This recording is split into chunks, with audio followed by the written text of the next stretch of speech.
Hi, my name is Carlo Jakobs. I'm a researcher at the Fraunhofer, and I'm going to present an analysis of the ssdeep algorithm, its use cases, and improvements which we have implemented and evaluated as well. First, we have to talk about the core problem leading to why we need algorithms like the ssdeep. And as it is often the case, the growing amount of digital data.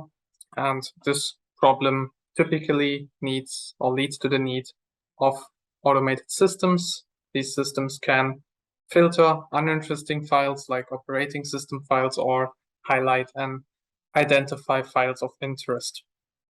A typical and traditional way to realize such an automated system would be to generate hash value databases. These hash values could then be used as some sort of digital fingerprint to a file and then used to identify known files on the storage medium. To generate such databases, cryptographic hash functions were used to ensure that each file has its clear identifier or fingerprint. But this also leads to the limitation given by these hash functions because they can only identify identical copies. If we have an edited version of a document, updated operating system files, or modified malware, we cannot identify these files anymore. So here we could make use of some algorithm that can also identify similar objects. But how do we define similarity? There are different levels on which the similarity can be defined. On the lower level, we attempt to approximate the similarity of the byte sequences, and on the higher level, we would like to approximate the similarity of the actual content.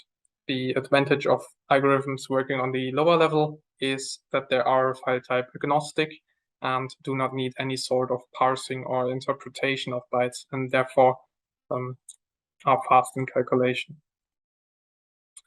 Now, similarity hashing is working on the lower level.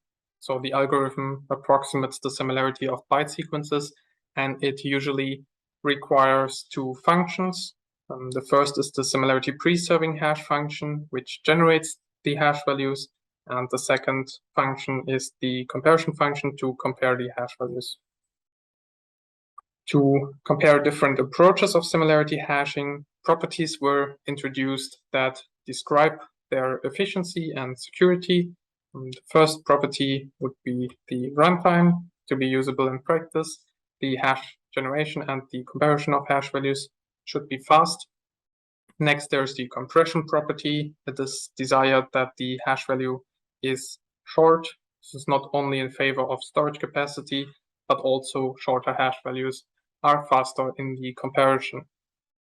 Then we have the accuracy property. The output of the comparison should approximate the similarity of the inputs as good as possible.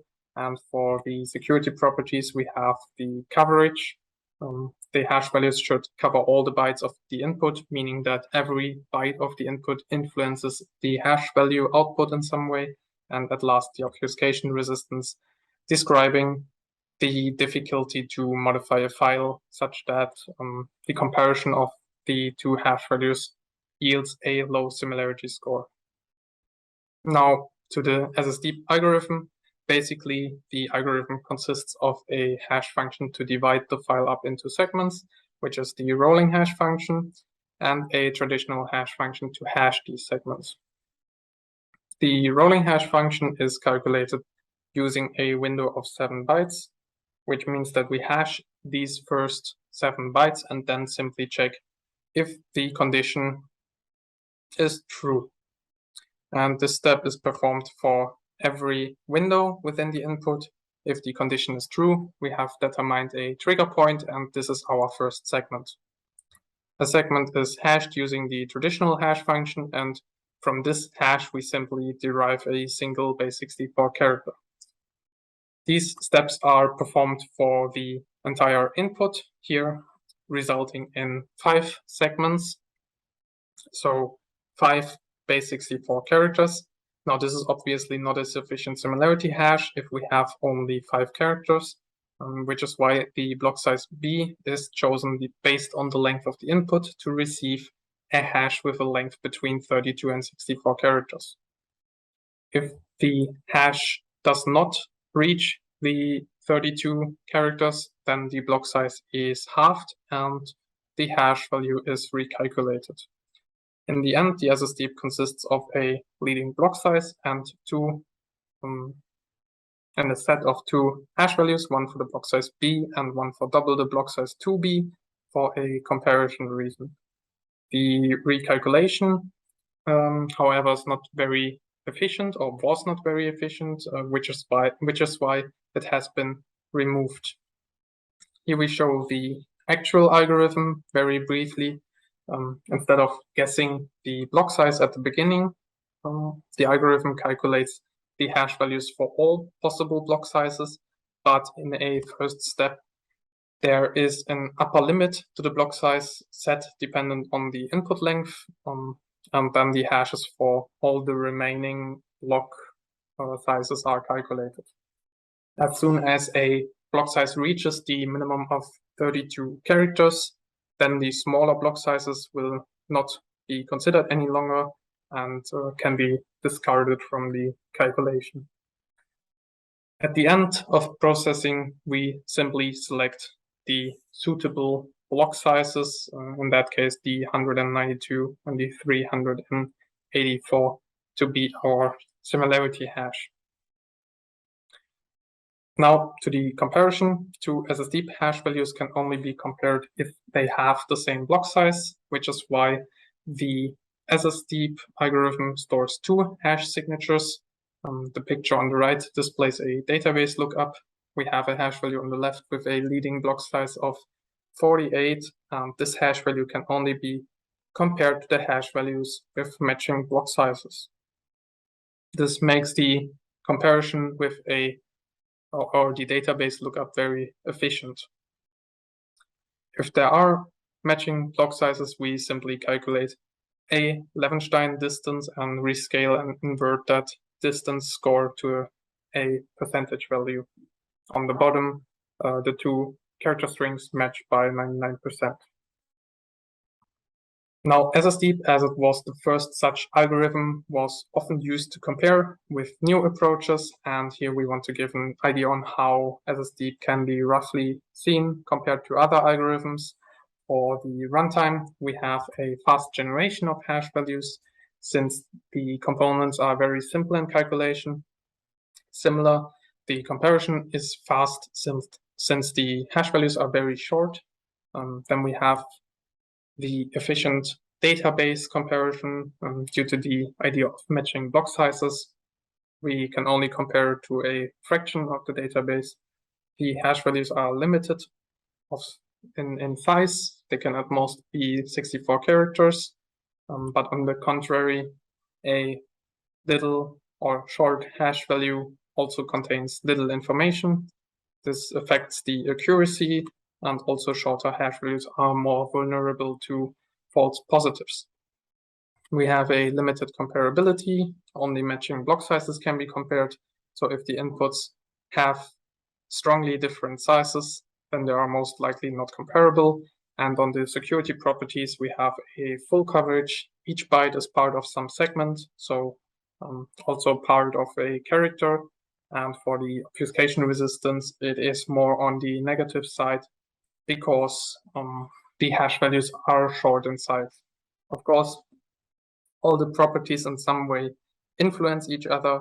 For example, the efficient database comparison is a result of the limited comparability, or the small hash values that contain little information are reason for a good compression rate, also for a fast comparison of hash values. Now to our analysis of and improvement of ssdeep, we differentiated our foundings into three categories, which are the inconsistencies, code bugs, and possible approaches for optimizations. Inconsistencies are differences between the publication and the implementation. Errors are implementation bugs, and optimization aspects that we wanted to consider in our evaluation and could potentially improve the algorithm. From each of our foundings, we have implemented ssdeep versions with modifications to evaluate their performance, and the goal of these modifications was or is to assess features and adjustments that have been made to the code and optimization, of course, an optimization of the algorithm and its efficiency, but also an optimization in the usage of the algorithm, depending on the application. Here we listed the inconsistencies to the original publication that led to a modification. We have, for example, the restructured SPHF that we mentioned earlier, but the restructuring of the algorithm also includes a 32-character limitation to the second signature, and this limitation requires additional hash value calculations, which is why our first modification removes this limitation to simply improve the runtime of the hash generation. For the comparison function, we implemented 3 modifications. The first resulted from the maximum matching score. In the original implementation, if we compare 2 hash values with 2 matching block sizes, then both of them are compared to each other and the maximum score is selected. But since the second hash is much smaller, the comparison is expected to be less accurate. The modification no-max removes the maximum score selection and always compares the larger signatures. Then there's also the Levenshtein distance, which is now implemented using position arrays. We simply added a modification for completeness to evaluate whether this optimization is a success. And lastly, the common substring implementation in ssdeep, which defines that 2 hash values are only comparable if they have a common substring of length 7. This reduces the amount of hash values to be compared, but enforcing false negatives becomes quite easy. So we added a modification that removes this common substring comparison. For the errors, we discovered only a minor error in the hash construction, which leads to either an empty segment or a missing segment at the end of the hash. Removing this error simply ensures the full coverage property that all the bytes are included in the hash. For optimizations, we implemented 3 modifications that could possibly lead to an improvement. The block size currently used in ssdeep progress by a factor of 2. So files that differ in size exceeding a factor of 2 are by chance not comparable because they will not have matching block sizes. Increasing this parameter to a value of 4 will increase the range of possible comparisons. Another optimizations that we considered is an exchange of the rolling hash function with DGB2 or a polynomial function to speed up the SPHF. Here again summarized all the modifications that we included. We also named one combination refactored because this is an implementation of the ssdeep that we consider to be very promising and is often used as a base on which further modifications are added. For our evaluation, we took a look at all the 5 properties of the ssdeep and its modifications. We evaluated all possible combinations of modifications, but here we cannot show all the results. We will focus on the most promising candidates, which are ssdeep refactored DGB2 no max and refactored 4B DGB2 no common sub. All the remaining results are available in our GitHub repository. Here we see the results of the evaluation for the runtime property. We derived a real data corpus from the govdocs corpus and generated a synthetic data corpus of random byte sequences. And here we see that the average throughput of the different versions increased by about 20%. The synthetic data corpus had a higher throughput on general because of different input sizes and also because of the working of the algorithm. On synthetic data, the trigger points are very well distributed, which makes the algorithm slightly faster. For the runtime of the comparison function, we generated a hash database of 100,000 hashes and then measured the database lookup. From the results, we see that the position array implementation is succeeding. The modification no position array is showing worse results. We also see that the no common sub and the 4b modification increase the runtime since more comparisons are calculated, which was to be expected. At last, the no max modification did not change the average runtime of the comparison function by much. We also evaluated the combined version in which we first hashed the file and then compared it to the hash value database. Here, if we are using a different SPHF, we also have a different hash value database. And with this evaluation, we wanted to assess that the new hash database performs similar or better than the old one. The results show that we have a slightly faster comparison on average with the refactored DGB2 no-max version, but the increased throughput of the SPHF that we showed earlier does not really influence the evaluation here because we have only one hash generation compared to 100,000 hash comparisons. We also see that the more robust version is much smaller in the comparison, as is the refactored for the DGB2 no common sub.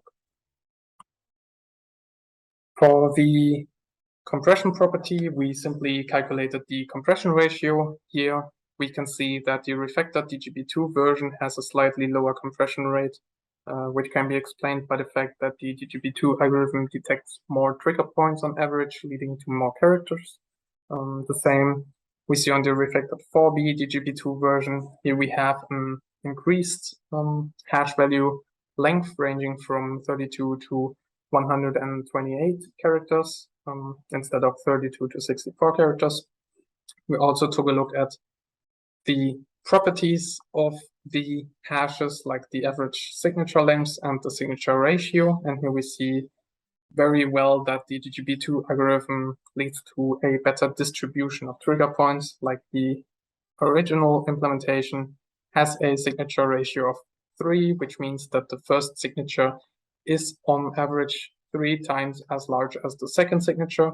But since we have a block size progression of 2, we would also expect a signature ratio of 2. Using the DGB2 algorithm, we get much closer to the value 2. At last, we specifically took a look at the length of the second signatures. We discovered that there are many hash values of very short size, and we consider such short hash values to be unfit for a comparison. The output cannot be reliable in those cases.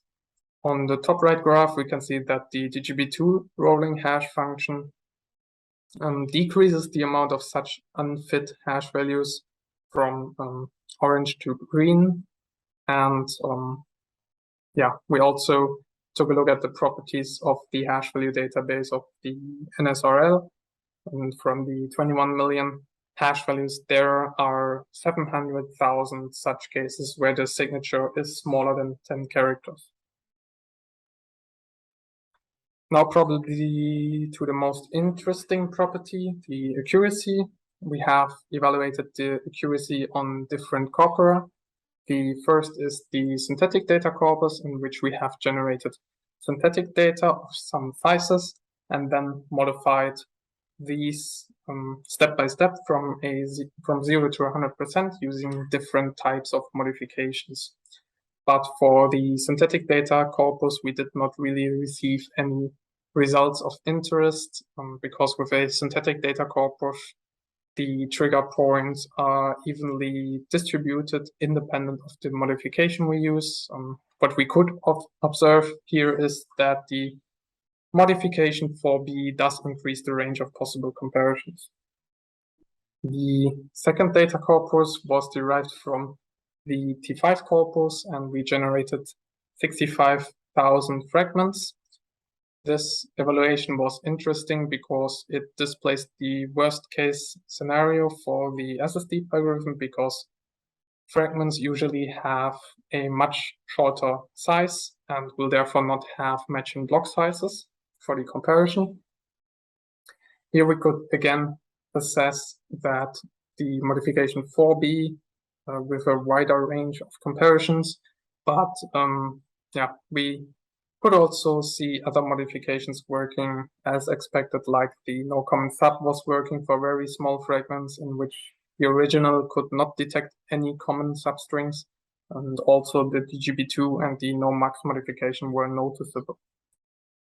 Now, before we take a look at the last corpus, we need to mention that we did not define an accuracy or the similarity. Of course, one could calculate the smallest error to some defined similarity and measure the accuracy that way, but we measured the accuracy based on the variance of the outputs. So for comparisons in which a score of 50% is expected, the comparison should not have results that range from 0 to 100%.